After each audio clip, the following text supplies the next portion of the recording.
दोस्तों मैं आप लोगों को एक प्रश्न बताता हूं जो कि काफी वीवीआई है।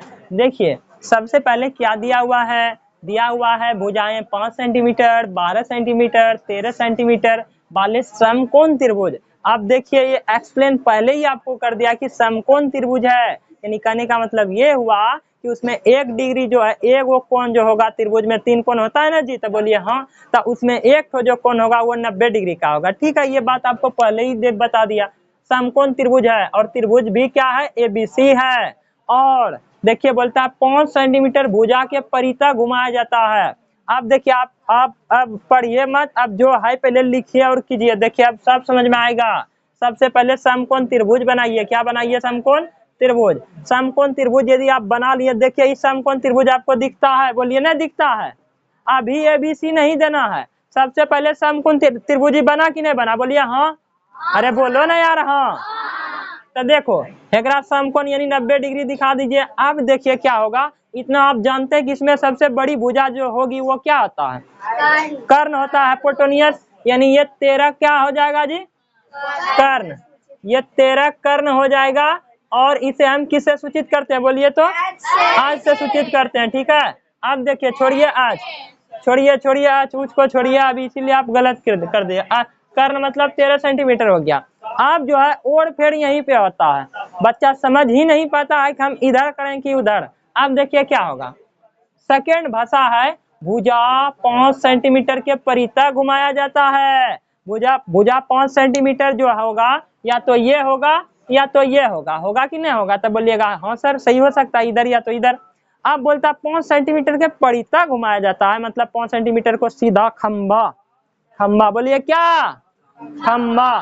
5 सेंटीमीटर को सीधा रखना है, क्या रखना है, सीधा।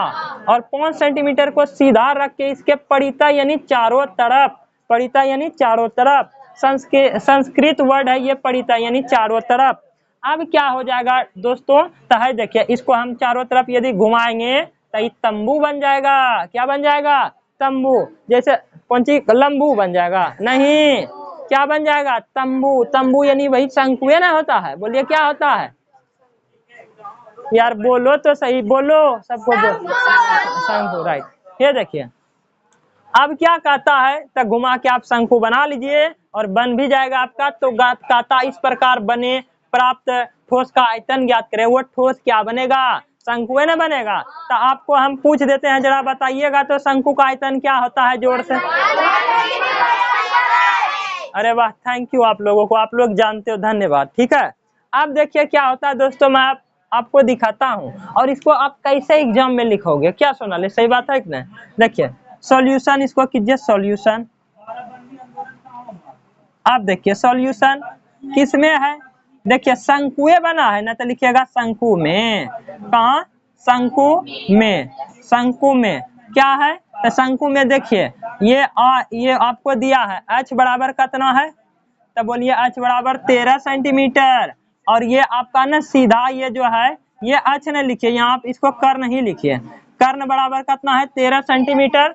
और फिर ये अब देखिए ये शंकु का आधार ऐसे जो घुमा है ऐसे, तो ये 12 न हो जाएगा। तो r बराबर त्रिज्या बराबर r कितना हो जाएगा, 12 सेंटीमीटर।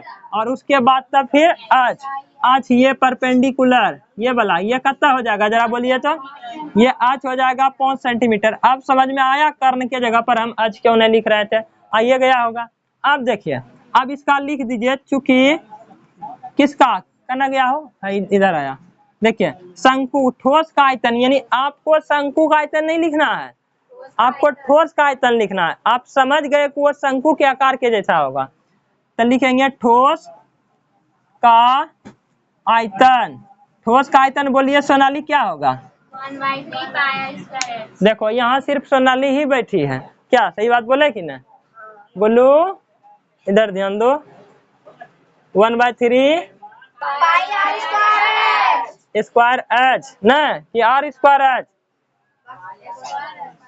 अब देखिए 1/3 पाई का मान रहने दीजिए, ठीक, धड़ पर आइए न। r का मान क्या है, तो 12 का होल स्क्वायर, और h का मान क्या है, 5।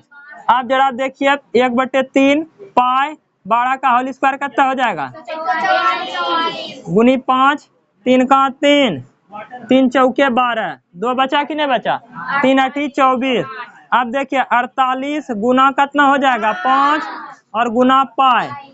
इस क्या निकाल रहे हैं, आयतन। आयतन जब भी निकलता है क्यूब में क्या है, सेंटीमीटर है, तो सेंटीमीटर क्यूब।